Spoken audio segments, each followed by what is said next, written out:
Hello, and welcome back to another edition of the GSMC College Football Podcast, presented to you by the GSMC Podcast Network.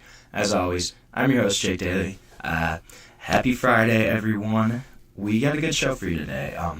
Going to touch on Michigan State Athletic Director Alan Haller stepping down from his role. Going to go over kind of what that means for the state of Michigan State football. Also going to touch on Stanford. Can Stanford compete in this new NIL era? We're going to look at it. Also want to talk a little bit about Nebraska. They picked up a big-time quarterback commit from the 2027 class. Is Nebraska actually back on the rise? We're going to see. And then I want to touch on Big 12 quarterbacks. Make sure you stick around. I'm going to preview that, as well as preview Louisville's upcoming season. Before I get started on anything like that, though, I just want to remind everyone that this show is all about you. We love hearing your comments, questions, opinions, insights, anything you got. We want to make this show as interactive, as exciting as possible. One easy way to ensure that your message gets on the air and read is to use the Super Chat feature. To do that, you can go and click the $ at the bottom of the chat box, type in your comment question there, and send that in. And this guarantees that your message gets read on the air. It's also just a great way to support our channel, support what we're doing here at GSMC. We can't do what we do without your ongoing support. We're so grateful to have y'all as a part of our community here. So the big news coming out from yesterday is Michigan State Athletic Director Alan Haller has stepped down from his role there. He's going to step down on May 11th at the end of the academic year. And this is a guy that he was still under contract through August 2026 of, obviously, next year. And he took over for Bill Beekman as the athletic director in September of 2021. So only in the role for a little under 4 years. Deputy athletic director Jennifer Smith, as well as longtime basketball coach Tom Izzo, they're going to serve as co-interim athletic directors. I thought that was kind of interesting. You normally see one person, but they're going to serve as co-athletic directors during the search for Haller's full-time replacement. And Alan Haller, this is a guy who grew up near Michigan State. He grew up in Lansing, played cornerback for the Spartans from 1988 to 1991. Also spent 3 seasons in the NFL. Graduated from J.W. Sexton High School in Lansing. Obviously, went on, stayed at home, played for Michigan State, went and had a successful career in the NFL, played a couple seasons, and then he comes back to Michigan State, actually joined the Michigan State Police Department starting in July 1997, spent 13 years as a police officer on Michigan State's campus, eventually rose to the rank of lieutenant, so got promoted a couple times, and then after that transitioned into joining the athletic department in 2010. So Haller began as an associate athletic director, then was promoted to senior associate athletic director in 2015, just kind of rose up the ranks, added chief of staff to his title in 2017, and then 2019, then athletic director Bill Beekman promotes him to his second in command as the deputy athletic director. And then obviously Beekman retires. He takes over in 2021. And this is a guy that has made a couple coaching hires throughout his tenure at Michigan State. So had a couple really good ones. He hired women's basketball coach Robin Freilich, hockey coach Adam Nightingale, men's tennis coach Harry Jadon. Those were all really successful hires, especially Freilich and Nightingale. They both have led their teams to the NCAA tournament the past 2 seasons. Nightingale, she won back-to-back Big Ten regular season championships and tournament titles the past 2 years as the hockey coach. Obviously, in men's basketball, you got Tom Izzo, who's always going to be great. This Spartans team didn't have as much talent for a normal Tom Izzo team, but they still made it to the Elite Eight. So this has been a successful program, but the big thing is football. You gotta win football. Obviously, he kind of dealt with the Mel Tucker situation in 2023 when he fired Mel Tucker for cause after university had investigated him for sexual misconduct complaints that were alleged by Brenda Tracy, who was a sexual assault awareness speaker, actually, who had been working with the team. Mel Tucker was fired for cause after getting a big-time extension, too, basically the year before, 2 years before. And then, obviously, Mel Tucker filed a wrongful termination lawsuit, so that's still pending against the school and the university. Also names Alan Haller in that lawsuit. But this is a guy that, while he clearly was a Michigan State homer, he didn't do the one big thing that they needed to, which was win football. Obviously, his big coaching hire was Jonathan Smith in 2023 after the Mel Tucker fiasco. And he made that decision on his own, he said. Didn't really have donor input, didn't really have any interference from the outside. And obviously, as the AD, that process, that decision is his prerogative. It's his choice. It's his decision to make, to do what he felt was best. And probably, honestly, was the beginning of the end for him. Even if Jonathan Smith does wind up having success as the head coach at Michigan State, making that hire on your own, kind of without the input of any of your boosters, anything like that, while can be good sometimes, it's going to put your tenure kind of on a rocky situation. So, University President Kevin Guskiewicz, he said that he would seek a new AD who can best navigate the changing landscape of collegiate athletics while working closely with both internal and external stakeholders to move Michigan State forward as a leader among the Power 4 institutions. That was basically his quote. What I think is really interesting about that is he said they can best navigate the changing landscape, and then the point here that he said where, while working closely with both internal and external stakeholders. Clearly, this is putting an emphasis on NIL, on investments into the Michigan State program that are coming from outside of the actual athletic department. Clearly, Alan Haller was a guy that cared deeply about Michigan State, right? Grew up in Lansing, went to high school in Lansing, went to Michigan State, worked there for 25, 30 years, refused to cut sports during his time as the AD, even while they're staring down the barrel of a new financial model, was offended when he was offered this swanky new office, while conditions for some athletes were really embarrassing at the Jensen Fieldhouse. So this is a guy that really cared deeply about Michigan State athletics and what was going on there. And also, he was hired when the school's coming out of pandemic, and the pandemic, it really brought athletic departments to their knees, made them struggle financially, and also this was a time when NIL was not nearly as developed, as lucrative as it is now. In that time, 2021, NIL still about, the Jolly Pumpkin restaurant, feeding offensive linemen, and getting monthly stipends from Matt Ishbia and United Wholesale Mortgage, right? It wasn't, hey, I need $750,000 to come play here.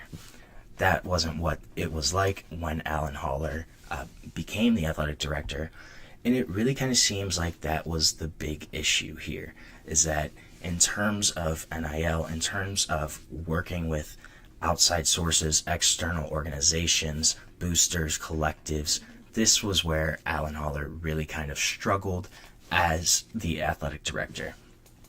And then Kevin Guskiewicz said this too. He was like, the next ADs, their top priorities, is going to be making sure that Michigan State football has the resources to contend in this new era.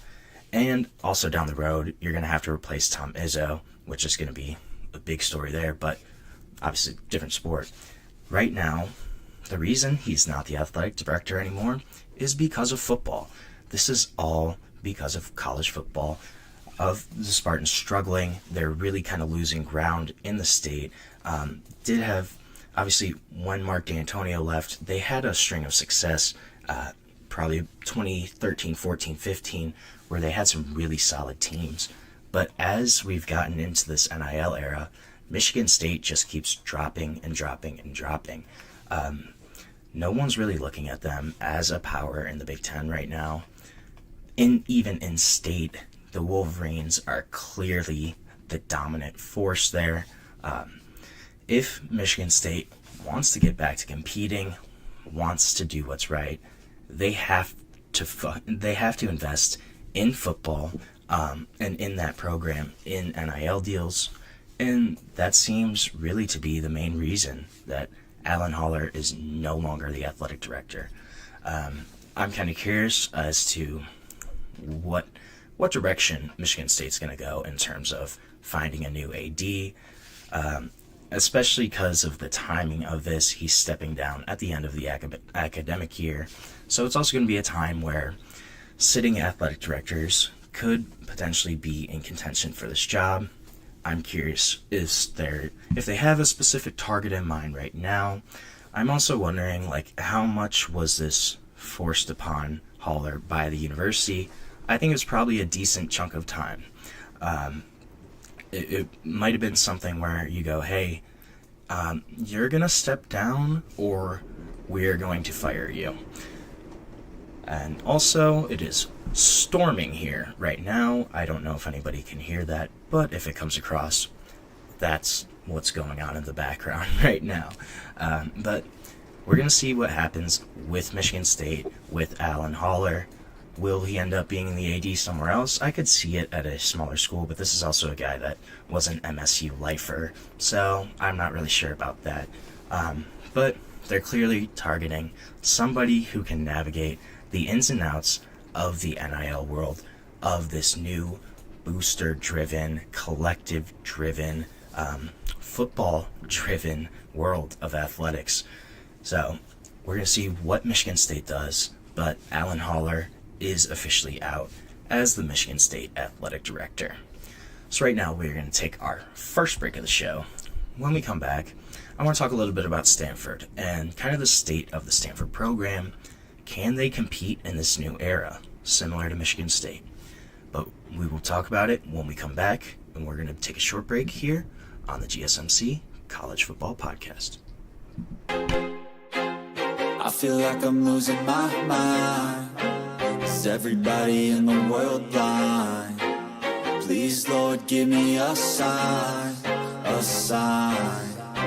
I feel like I'm losing my mind. Is everybody in the world blind? Please, Lord, give me a sign, a sign. I wanna be the greatest. Everybody on the fake shit. I look around and feel like everybody is the fakest. I make this every day and I'm impatient, hoping one day I blow up from the basement. Statement, the top is so vacant. I don't hear shit that I think is amazing. Waiting for my day when I'm playing sold out shows for 1,000 faces. Hey, give me that crown, get in my way and to be put down. It ain't your place, all this my town. If I want that shit, then I'll get it right now.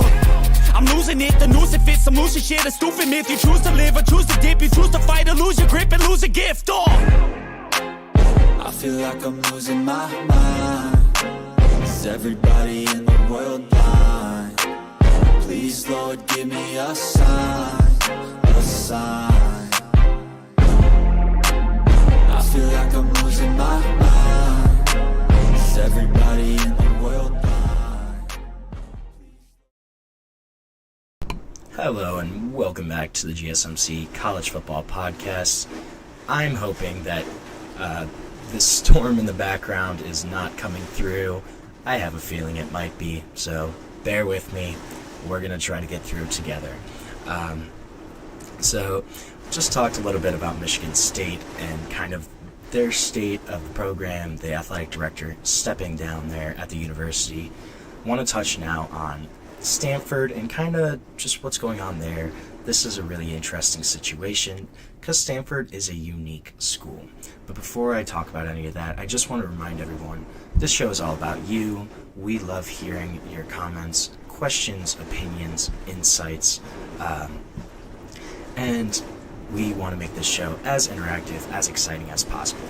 So one way to do that is to use the super chat feature.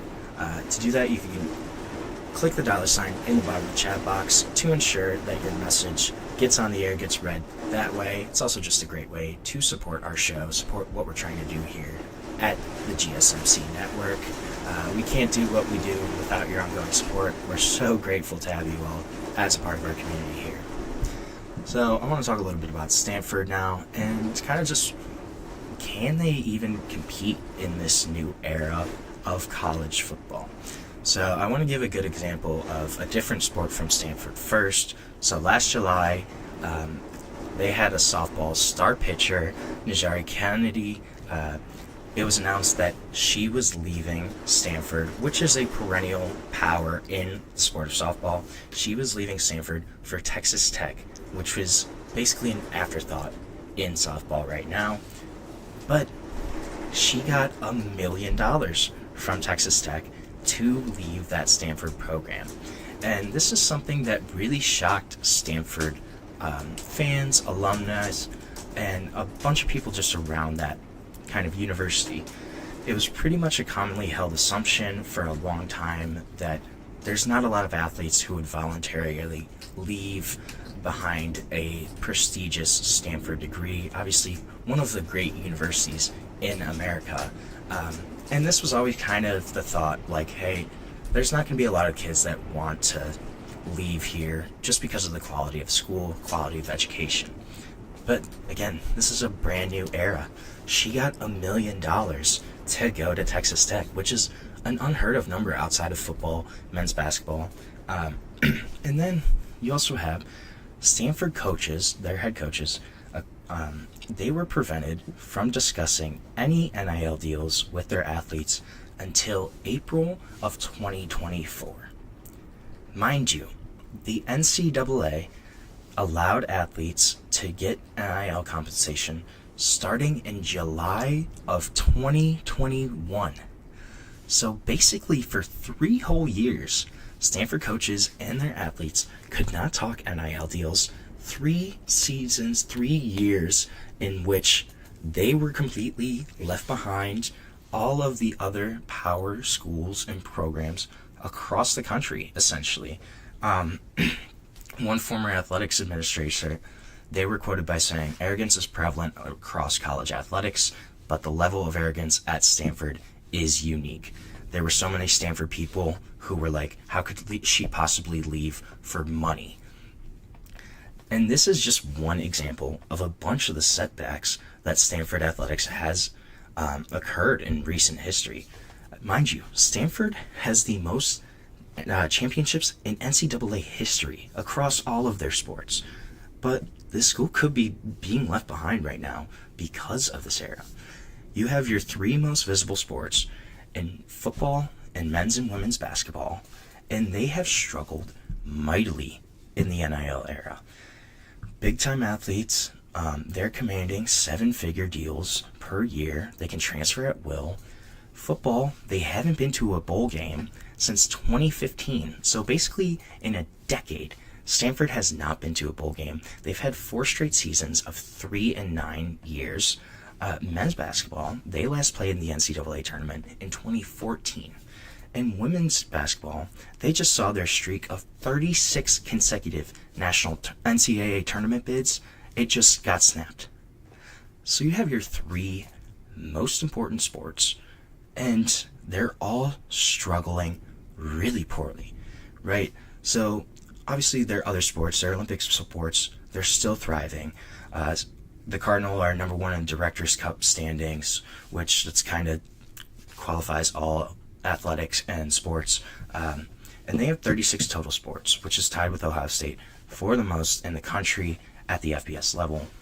In the 2024 Olympic Games, Stanford led the country, led universities with 59 Olympians from their school. But they've had issues, right? Stanford, from the dissolvement of the Pac-12, they're an hour away from the Pacific Coast. They now play in the Atlantic Coast Conference. And not only that, they had to take a pay cut to find a home in the ACC. They're not getting as much revenue as other schools in the conference. And then you just have that big hole that they dug themselves in, where they didn't talk NIL for 3 years. 3 seasons in which these other programs, these other schools are getting valuable experience, are growing, developing, cultivating their NIL resources and these deals, and kind of getting a game plan of how they're going to operate in this new era. Stanford hasn't done any of that up to this point. And now they're just starting to. They're trying to get it going now. In the past couple months, President Jonathan Levin hired, obviously, Andrew Luck. This is the big story. Andrew Luck, general manager of the football program. And this is Andrew Luck. We've always known this. This is a guy that's crazy off the smart, intelligent, just off the charts, wildly intelligent, one of the smartest quarterbacks in the NFL when he played, a guy that was an architect coming out of Stanford, and a guy that knows what he's talking about, right? So Andrew Luck has acknowledged the mistakes that have been made in this NIL era, and kind of pledged to go all in on revenue sharing. Jonathan Levin, the president, he has said that Stanford plans to continue kind of their unique tradition of student athletes who excel in the classroom and on the field. But mind you, it was only a decade ago that Stanford reached 3 Rose Bowls in 4 seasons. 2012, 2013, 2015, they got to the Rose Bowl each time. That was obviously under David Shaw, who had replaced Jim Harbaugh, And you had guys like Andrew Luck, Christian McCaffrey, Toby Gerhardt, that's a good name. Legitimate athletes, legitimate NFL prospects. From 2010 to 2018, Stanford was the marquee game on game day 7 times. So basically once a season, they were the top matchup in the country on one of the weeks. Knocked off top 2 Oregon teams in both 2012 and 2013. Their 2013 game against Oregon, it was played on a Thursday night. It had a sold-out home crowd, and that was when they had the Nerd Nation glasses. Most of the students are repping them. But you look at them now, 3-9 in 4 straight seasons. Student section practically non-existent. David Shaw stepped down in 2022. His replacement, Troy Taylor, just got fired. Now you have an interim coach in Frank Reich. It's really going to be difficult for Stanford to kind of recover from what has happened in the past few seasons. And success in football is really important for them to fund these non-revenue sports, their Olympic sports that are clearly their better sports right now. The athletic department is running a deficit in 2022-2023, which were their last publicly available figures. They ran a $21 million deficit, even with $56 million in endowment, payouts, and university support. It also just made only $9.5 million in ticket sales. If you look at a decade earlier, when football was good, they made $16.8 million, right, in those seasons. And that's 10 years ago, too. So you adjust for inflation, this Stanford program really is in a rut. It's going to be interesting kind of how they change this. So Stanford, Andrew Luck too, he pretty much has free reign. He doesn't report to the athletic director. He reports to university president Jonathan Levin. He has control over their program. He's the one that fired Troy Taylor. It wasn't the athletic director. It was Andrew Luck. He's got full control over what happens with football, and it sounds like they're going to give him kind of the reins and let him try to sort this thing out. A lot of people, so this was a big story in the Athletic. They had interviewed a lot of people close to the university. Most of the people that they had interviewed, they spoke to, they said that Stanford's late start was probably falling at the feet of former president Mark Tessier-Levine, as well as former provost Preston Strell. They both stepped down in 2023. Tessier-Levine, he had resigned following allegations of involvement in scientific research papers with fabricated results. But those two were seen as really unsupportive, if not adversarial, to athletics. And then you look back at 2020, when the school attempted to cut 11 sports teams with 240 total athletes, amid the financial strains of COVID, This obviously had a big backlash. It would have saved the school about $8 million a year, but it was reversed because the alumni base, fundraising efforts by an advocacy group, they kind of squashed that. And even if they had kind of embraced NIL sooner, this is a school that would struggle to compete in the transfer portal. So, for example, in 2023, which is when Deion Sanders arrived at Colorado, he signed 53 transfers for his football team in 2023. That same year, that same time, Stanford accepted 57 transfers. Not to the football team, to the entire university. So 57 total transfers compared to 53 football-only transfers. The academic requirements at Stanford, it's really difficult for them to accept people that are not of a certain quality, and they also don't really have any special rules. Athletes, they don't normally live together. A lot of times they dorm with non-athletes, and there is a really big clash too between the athletes and the non-athletes. There is an athlete-only dining space, but not, a lot of the just students, they really kind of resent that. It's very tense compared to other universities where obviously the students kind of know that the athletes, they're going to get special privileges, they're going to live in nicer dorms, they're going to have better food. That's just kind of the status quo. But that's not how it is for Stanford. So trying to keep that kind of going, that culture, as well as how are you going to bring in transfers? How are you going to kind of regulate NIL deals? These are all really big questions that Andrew Luck and Stanford, they're going to have to answer really soon if they want a chance to get back and try to compete and be a power forward program that can make some noise eventually. This is a unique school. It's a unique situation. I think if Andrew Luck kind of leans into that, might be able to get some recruits, some transfers that really kind of like that idea. But it's going to be a Herculean task. I'm not sure if Stanford really will get back. I think if there's anybody that can do it, it is Andrew Luck. But we're going to see what's going to happen here. I think they are one of the more interesting case studies that's going to play out in the next couple seasons of what actually is going to happen at Stanford. So we're going to take another short break on the show right now. When we come back, we're going to talk about 2027 quarterback commit Trey Taylor committing to Nebraska. And does this mean Nebraska might be back or back on the rise? I don't know. We're going to talk about it. But we will be back on the GSMC College Football Podcast. Looking for your daily fix of sports talk without having to pay for it? GSMC Sports Network is available on YouTube.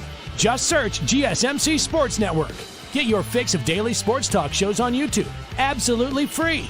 NFL, college football, NBA, MLB, MMA, UFC, fantasy football, and so much more.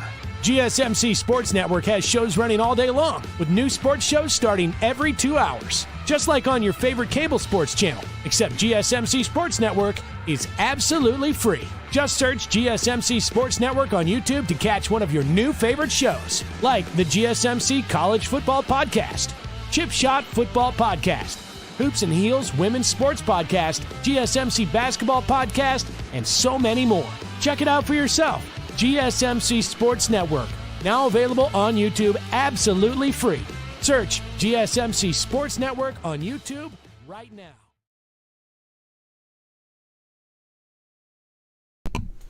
Welcome back to the GSMC College Football Podcast, presented to you by the GSMC Podcast Network on this Friday, May 2nd.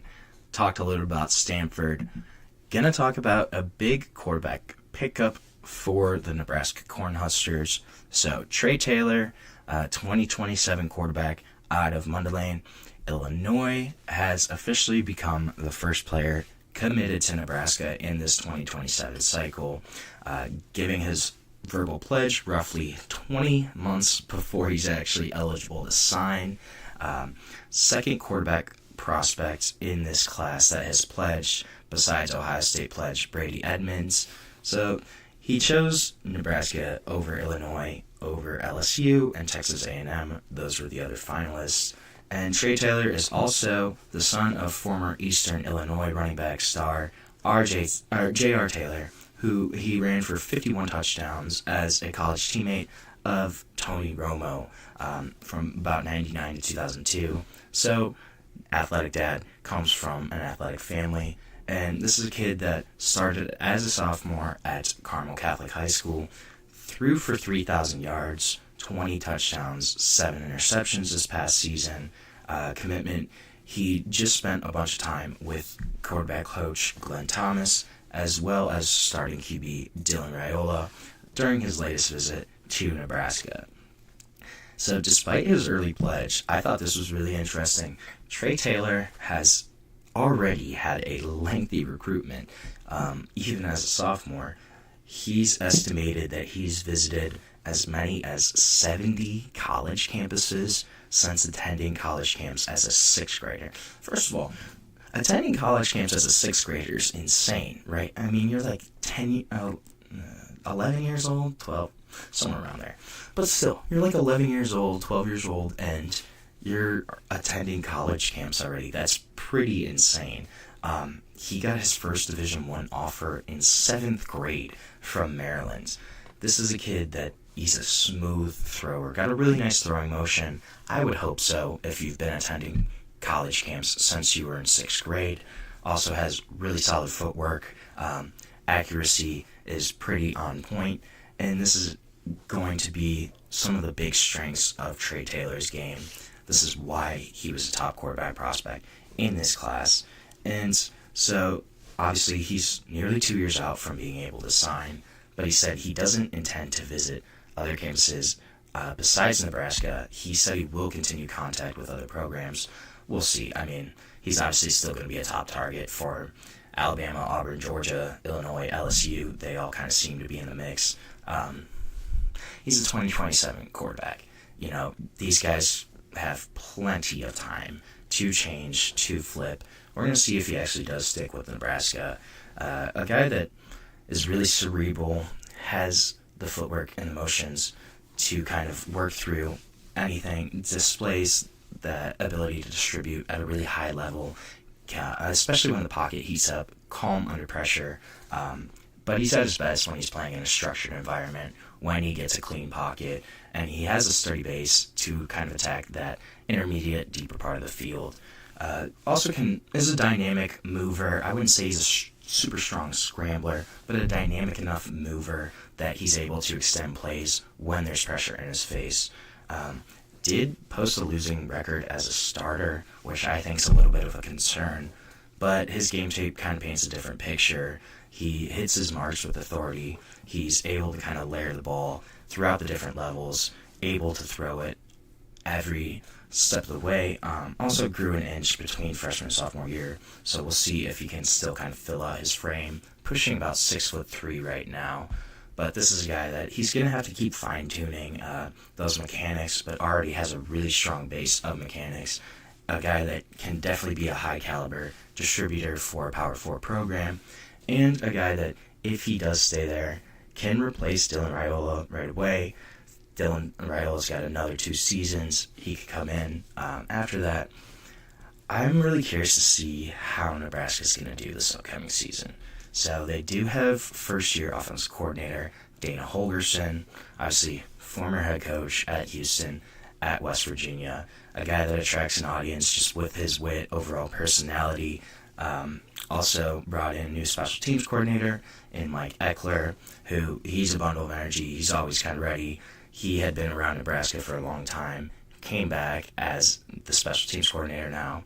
And then you also have head coach Matt Rule, who he's kind of been known across the game for his ambassadorship, willingness to embrace fun within the college environment. Had a big coaching shuffle this year. 6 new coaches, 8 are in new roles. John Butler's probably the most overlooked as the defensive coordinator, but this is the guy that he could be the perfect dude to kind of give Nebraska some of that swag, some of that charisma back. He was promoted to replace Tony White. Tony White left for Florida State to become the defensive coordinator there after 2 seasons.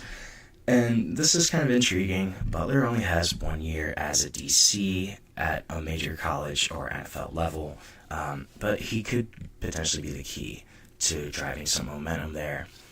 Also, I thought this was really interesting on the flip side. So Matt Rule had said that they weren't going to do a spring game. Well, then he comes in at basically the 11th hour, says, oh, we're going to have like a spring showcase kind of thing, right?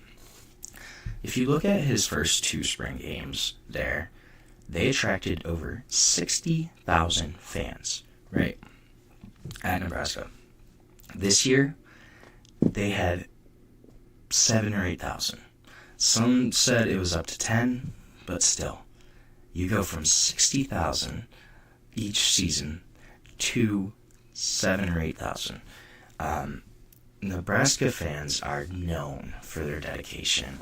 They pack Memorial Stadium every home game, travel to away games, bowl games. They've even set the spring game attendance record. In 2018, there were 86,000 fans that attended their spring game. This is a state of a fan base that loves and lives, breathes football. It's just true. It's always how it has been, right? 86,000 fans at a spring game kind of tells you that, right? But this flip to actually do have a skill down scrimmage, it really didn't move the needle at all. There obviously was nobody there.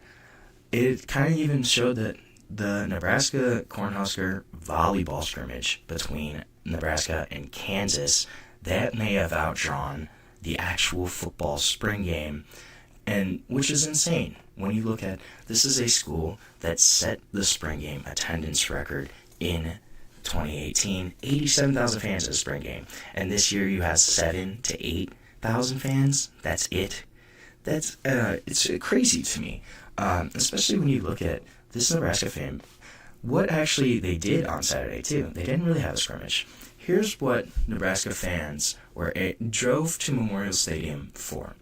They had a flag football game. They had $50 tours of the Sports Complex Center, a garage sale of Husker memorabilia, a tractor pull, a roping contest with a fake horse and a fake steer, and a skills competition. That was the extent of the Nebraska spring game. If I was a Nebraska fan, I would be like, are you kidding me? I came here to watch these guys play tug of war, especially when they weren't even going to have a spring game in the first place. So at that point, just don't have a spring game, right? Just don't even do one. On the field, though, this is also a team that in 2023 on defense, they were 17th in yards per play allowed in the country, 5th in the Big Ten in that category.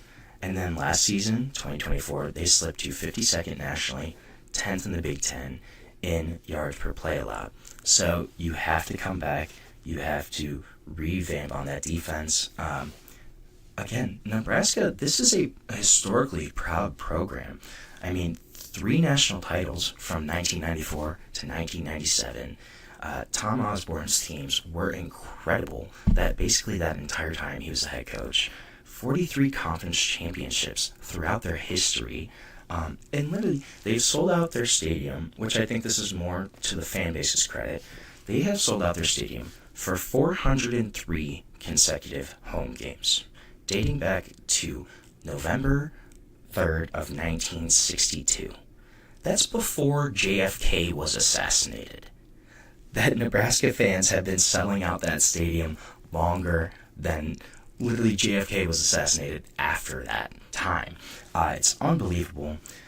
They had a team that they started off really strong last year. Started off 5-1, then had a 4-game losing streak. So they ended up at 7-6 overall.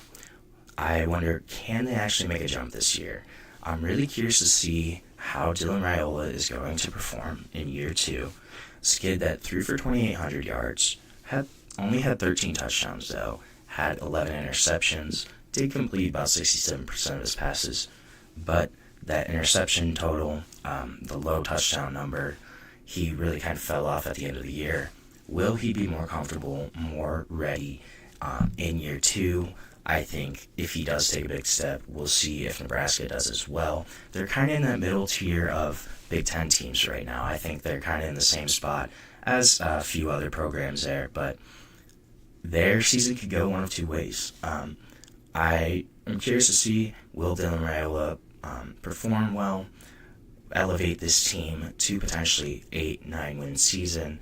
Because if they do, they have some forward momentum, positive momentum, going into the upcoming seasons, able to kind of refocus on what makes Nebraska special, this fan base, their love of football, just the all-in going in on Nebraska football. If they can kind of refocus, retool, show recruits and transfers that, hey, this is what makes this place special, they could potentially be up again in 3 to 5 years. I don't know. I don't think this is going to be a big tipping point year, I think, for Nebraska. If we see regression, could we see Matt Rule be fired? I don't really think that's true. But if they do drop to like a 5-win team, what happens there? They have a really big range, I think, of outcomes, potential outcomes for this upcoming season. I hated the fact, though, that they only had 7,000 fans at their spring game. That's crazy to me.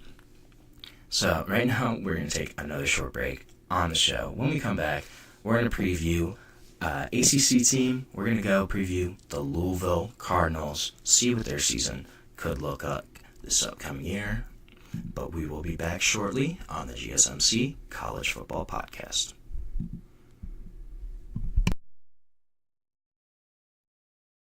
For the best and latest podcasts available anywhere, go to the podcast app on your cell phone and type in GSMC to access free content-rich podcasts on health and wellness, book reviews, sports, entertainment, relationships, social media, movies, technology, finance, and even weird news. Subscribe and download the GSMC Podcast Network's family of shows, available everywhere podcasts are found.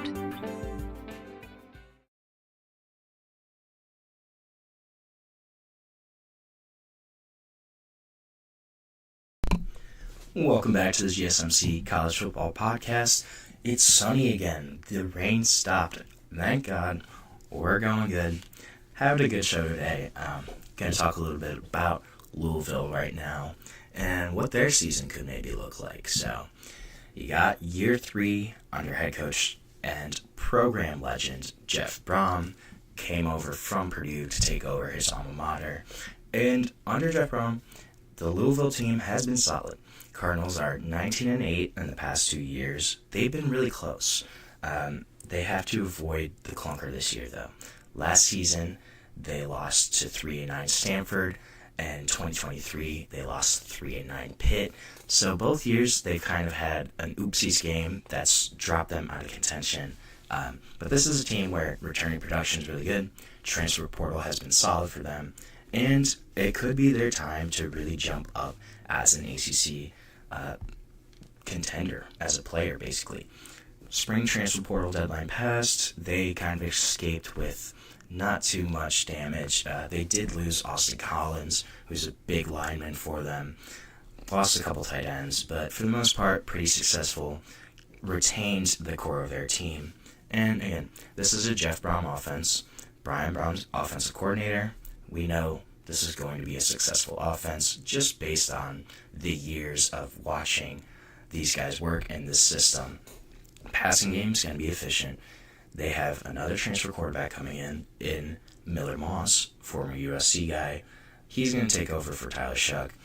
Probably not the same caliber as Tyler Shuck, but I think he's definitely at least a little better than Jack Plummer, who was their transfer QB 2 seasons ago. I also love this running back room for Louisville. You have Isaac Brown, true sophomore, who burst on the scene last season as a freshman. 1,100 rushing yards, 11 touchdowns, 7 yards per carry. Also had 30 receptions last year. And then you pair him with a guy that's just as explosive, a bigger back in Duke Watson, who on only 67 carries last year, had nearly 600 rushing yards, 8.9 yards per carry for Duke Watson. Both these guys also had their highest run, their longest runs were really high numbers. Isaac Brown, 77 was his long last year. Duke Watson was long of 68. So both these guys, stud running backs. Excuse me, I'm sorry. Duke Watson also really came on strong at the end of the year. At Stanford, these games were both in November. At Stanford, had 11 carries for 117 yards, 3 touchdowns. At Kentucky, had 6 carries for 104 yards, 2 touchdowns. Both those games were 2 of the last couple games of the season for Louisville. So this room, they're heading into the 2025 season. I think it's one of the better duos in the country. Watson's arguably the more explosive back. Brown obviously produced more last year, but they're both going to be there. That's going to be a really exciting tandem for Louisville. Wide receiver is going to be interesting. They also have a pretty solid 1-2 punch here in Chris Bell, who took another big step forward in 2024. Returns in 2025 as one of the top wideouts in the ACC, constant deep threat. And then Colin Lacey also. He's coming back, had a redshirt last year, showed what he could do in the Sun Bowl. Also showed out in the spring game, had 99 receiving yards, receiving touchdown. The position just got better too in the portal. Antonio Meeks had a great spring, appears to have finally kind of made the adjustment to the power conference level, as well as they bring in Dakari Collins from North Carolina State, kind of bolster that room. Tight end is a question mark here. Third leading receiver from last season, Mark Redmond, graduated, so that room's a little thin right now. Looks like they're really going to rely more on the wide receivers in the passing game. And then the O-line, they're kind of in overhaul right now. They have a lot to live up for because the Louisville line last season really did a great job in all areas and aspects. Pass pro especially was terrific. They got in a transfer from Mississippi State, Michaelan Pounders. He might step in at left tackle, and definitely in contention there. Right tackle should be fine if Rashid Miller can stay healthy. He got a lot of run last year at that right tackle position, then got hurt midway through the year.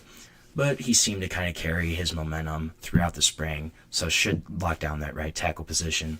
Center is really going to be their anchor. They bring back Pete Nigra, who started all last year. He was the highest graded player in 2024 of all their returners on the offensive line. So should be a guy that's going to be the leader of that unit. And then obviously you lose Austin Collins to the portal. Nair Jackson, he got a bunch of run during spring ball, so he looked the part pretty well. He should have one of those guard positions. But how that unit kind of meshes, that's going to be really interesting to watch, especially after they performed so well in 2024. Defense, they're going to be interesting. They should be pretty good, though. You're losing Ashton Gillette on the line. Bring in Coastal Carolina transfer Cleve Lubin. He could potentially replicate that 9.5 sack season from last year, but this is a guy that was one of the top players to enter the portal. Landing him was a really, really big win for Louisville. And while he is a game wrecker, more often than not, it was actually Adonijah Green, who's a redshirt sophomore, who is teaming with NFL level potential. He ran with the ones more often than not in open practices. Time is going to kind of tell how that battle shapes out, but both those guys look really promising on the defensive edge. Tackles, D-tackle combination of Jordan Garrard, Renee Conga, those are going to be some solid guys. That's a strength of this Louisville team right now. They are losing Desmond Tell and Jared Dawson, but those two guys that they still have, they really should have an impact in the middle of that line. Conga was slowed at times by injury last year, but he was much better than a lot of people anticipated. And then Garrard as well, he kind of flew under the radar last year, and then he really picked it up at the end of last season. He missed most of the first half of the season due to injury, but as that second half progressed, he really came on, became an impact playmaker. So you have those two guys at defensive tackle that should kind of anchor the middle of that D-line. Linebacker-wise, they're in a good spot here. you got leading tackler TJ Quinn to come back. Has made 174 stops over the past 2 years. A guy that's going to be a big part of this defense for them. This is a big deal that he returned. One thing he's going to have to work on is his coverage skills, coverage abilities. Really kind of focused on that in the spring. We're going to see if coverage improves from TJ Quinn in 2025. And then, while TJ Quinn was their leading tackler, if you ask Louisville fans, a lot of them will probably say Stanquan Clark. He is the guy that's the best returning player on defense for them. This is a dude on the outside as an outside linebacker that has the upside to really grow into a star.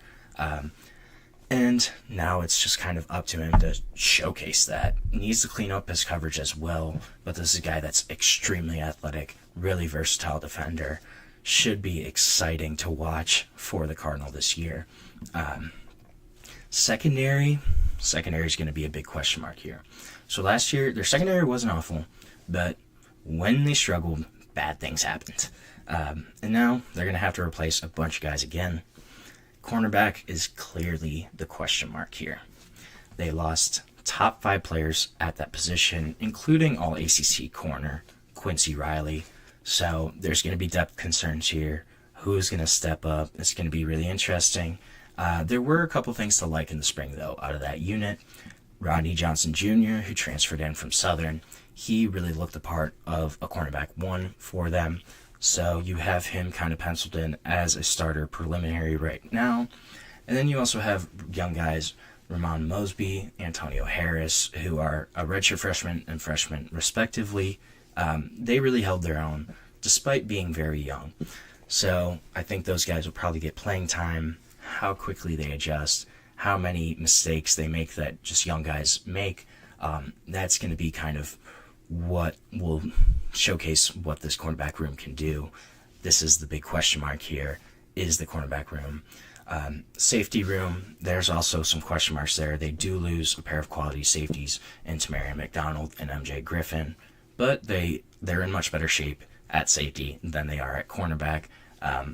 Brought in JoJo Evans from FIU. Wouldn't be a surprise if this is the most impactful transfer for Louisville. This was a guy that at FIU was an all-conference USA defender, one of the top DBs in the group of 5 level. Exciting prospect, should step into a starting role. Also, don't count out D'Angelo Hutchinson. He came off of breakout 2024 season, probably will be moving into a starting role.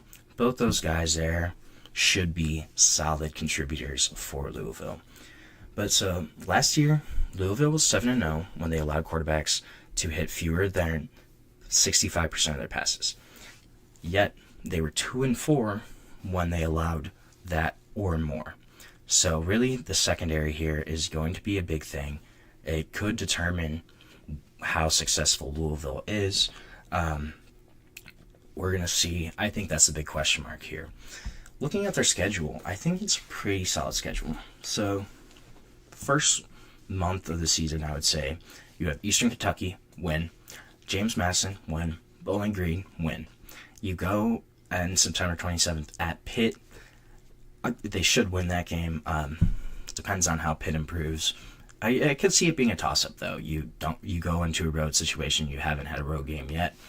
I think it's a toss-up, but I think they win. At that point, they're 4-0. Go into Virginia. They have Virginia next week at home. They win that game, I think. So you're 5-0 going into your bye on October 11th. Then October 17th, you have a big game at Miami. I actually am picking Louisville for this game. Here's why. I think they're going to have that bye the weekend before. They're going most likely to be undefeated unless they kind of slip up against one of those programs. But so say they're undefeated, they're 5-0, they have a bye week going into that Miami game. I think they can beat Miami then, just with the confidence level. So I have them at 6-0. Then I have them losing to Boston College, actually. I think after that Miami game, you get super hyped up for it. It's a come down. You are at home against Boston College, but I think that could be a game where they maybe lose, just take the focus off the ball. Virginia Tech, they got to play at them. That's going to be a toss-up, I think. Virginia Tech really kind of did not live up to expectations last year, just as a program, as well as their quarterback, Kyron Jones. And then I think they win that game, though. They have Clemson at home in November. Then they have to play at SMU. Then they have Kentucky at home. Those are their last 3 games of the season. That's a really tough slot. I think that last month, it's going to depend on how Louisville is before. If they're like 7-8-1 going into that Louisville game, I think it's certainly possible that they just have that, or going into the Clemson game, going into the Louisville game. Going into the Clemson game, if they're like 8-1, I think it's certainly possible that they roll through Clemson at SMU and then Kentucky at home. Right now, though, I have them as a 9-3 team. I think they're kind of going to be in that similar position that they have been in the past 2 seasons under Jeff Brom, where they're right there as an ACC contender, but may not break through that ceiling just yet. So right now we're going to take our last break of the show. When we come back, we're going to talk some quarterbacks and talk about some of the Big 12 starting quarterbacks. That's a loaded conference for quarterbacks right now. But we're going to get into that shortly on the GSMC College Football Podcast.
Welcome back to the GSMC College Football Podcast.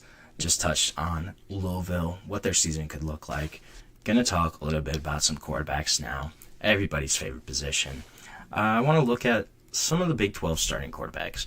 I'm not gonna rank them, and here's why.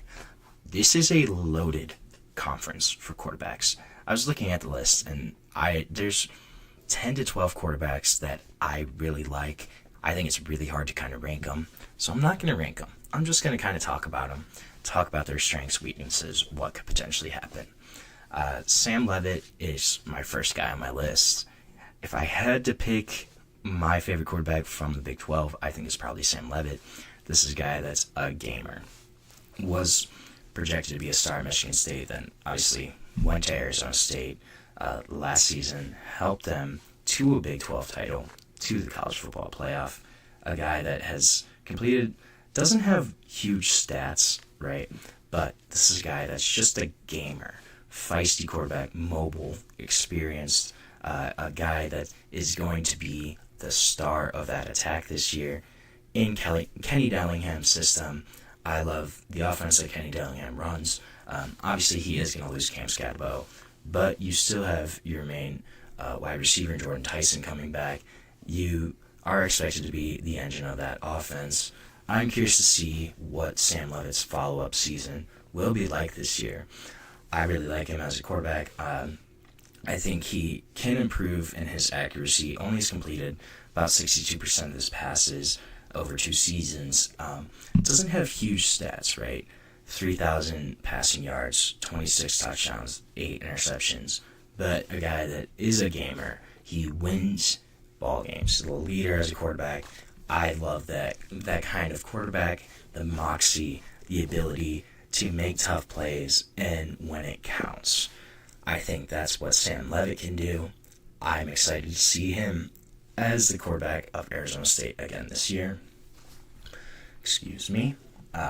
Another guy I really like and am looking forward to of what he can potentially do is Avery Johnson from Kansas State, a guy that hasn't had great stats, but exciting, super exciting, a guy that's a rising superstar, has kind of become the franchise guy, the face of the program for the Kansas State Wildcats, and he's still learning as a quarterback, but last year, first year as a full-time starter, took his game up several notches. A guy that's a dual threat guy, has 900 rushing yards in his career, 14 rushing touchdowns. He was kind of used a lot in sub packages even when Will Howard was there, but this is year 2 of the Avery Johnson show. This is his team. If he can take kind of even more steps in his progression, especially as a passer, as he's only completed 58% of his passes, if he can improve his decision making, improve his accuracy a little bit, this is a guy that can launch into a national star. A guy that I think probably has the highest ceiling in this conference as a quarterback, in terms of raw ability, in terms of potential upside. Avery Johnson is going to be the guy to look for out of these quarterbacks, I think. I'm curious to see what's going to happen with him. It also sounded like Tennessee really kind of wanted him, but Kansas State guys, there was an official from the Kansas State program that said, we built a wall around Avery Johnson. They are not letting him leave there in Manhattan. Speaking of another guy that Tennessee reportedly targeted, Josh Hoover from TCU. This is a guy that's not a runner at all, but last year he showed that he can throw a heck of a football, right? Had a breakthrough season as the starter at TCU. Numbers are going to be great again in a loaded TCU offense. Obviously was targeted in the spring portal, but stuck with TCU, will be their quarterback again this year. And last year was the best quarterback in the Big 12 stats-wise. 3,900 passing yards, 67% completion, 27 touchdowns. Did have 11 interceptions, so is going to need to cut down on those numbers. But a guy that put up huge numbers in 24 should put up really big numbers again in 25 for the Horned Frogs. I'm excited to see what Josh Hoover can do. And then another guy, Jalen Daniels, Kansas, a guy that at certain points had Heisman hopes, the 5-year starter, guy that has been injured a lot. That's going to be the one thing here. Also had a change at offensive coordinator last season. Andy Kotelnicki, he went to Penn State to take over the offense there.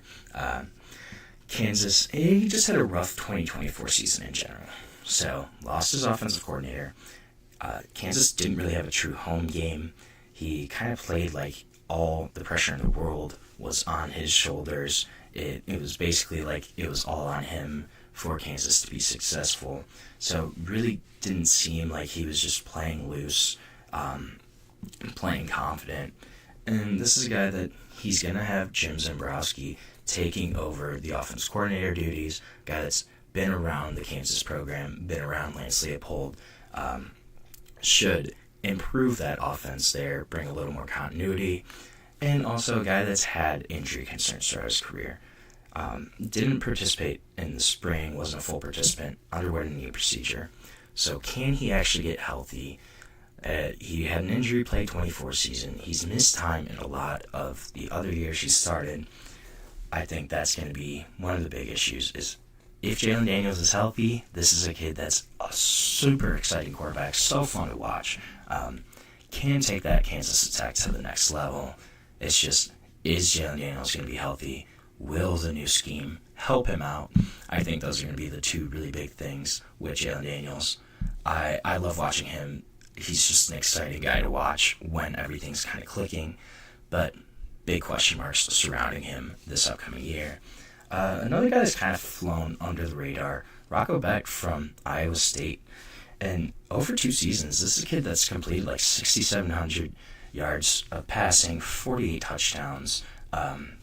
He's sort of been glossed over just because all of the star power that's kind of in this conference in terms of quarterbacks has put together back-to-back years of over 3,000 yards.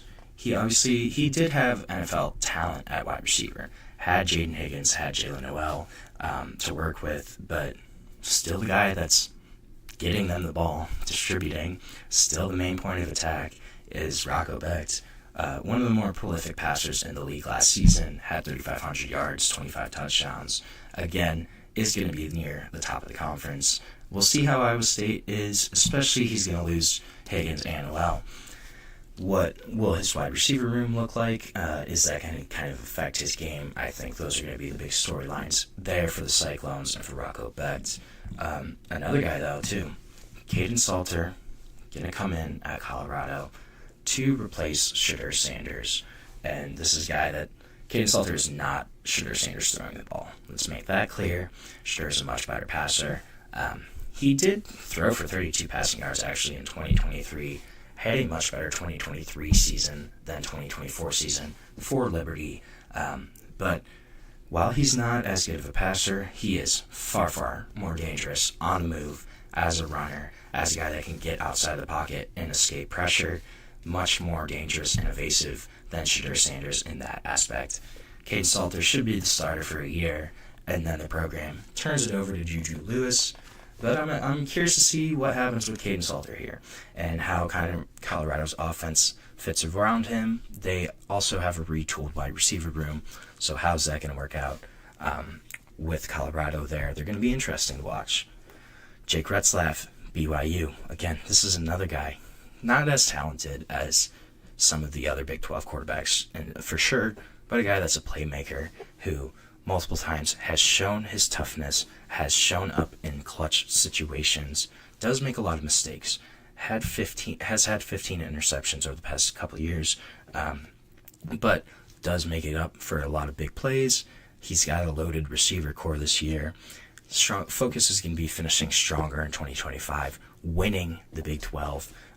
They have the talent for it on BYU's roster, but he threw 2 TDs and 3 interceptions in 4 November games last year, so kind of struggled down the stretch. Will he be able to finish stronger, maintain that momentum for BYU, and potentially secure them a conference title? It's very possible. That's going to be the big thing here. Another guy, this is the last guy I'm really going to preview, Devin Dampier, Utah. Utah, this is a really big signing, possibly by anyone in the conference this offseason. Didn't really get a lot of attention either. Devin Dampier from New Mexico, he could be the difference between what Utah was last year, where they're mediocre, and what they were, the past years before that when Cam Rising was healthy, and they were legit Big 12 contender, college football playoff contender. This can be the difference for Utah. Devin Dampier, exciting guy, dual threat quarterback, 1,500 rushing yards over the past 2 seasons. They really heavily invested in Devin Dampier this year. And also, they brought in his offensive coordinator, Jason Beck, who's going to run the offense. So Dampier steps into the same offense, has a more talented roster around him, is going to be really exciting to watch at Utah, I think. Definitely a clear upgrade from some of their other options that they have had to run out the past year or two. And then some other guys too. Noah Fafita, Arizona. He could really have a bounce back year. Struggled in 24, but had a great 23 season. Sawyer Robertson, Baylor. He's not a bad quarterback in his own right. Bear Morton, Texas Tech. These guys are all really great quarterbacks as well. And any one of them can kind of jump up into that top 5 of these quarterbacks in the Big 12. But this is a league that is loaded with quarterback potential, star power, watchability. Big 12 is going to be a lot of fun, and just watching these guys and how they kind of operate this upcoming year. So we are going to end our show for today. Thank you so much for tuning into the GSMC College Football Podcast, presented to you by the GSMC Podcast Network. Please remember to subscribe, follow the show, and if you want, you can also follow Facebook, Instagram, TikTok, Twitter for even more sports content, more sports updates that you love. Thank you so much, and have a great day. Let's go. I wake up to a little bit of drool on my pillow, feel like it's gonna be a bad day. Yeah, I'm tired of shit, and the coffee ain't hit yet, damn, ain't that great. I don't wanna go to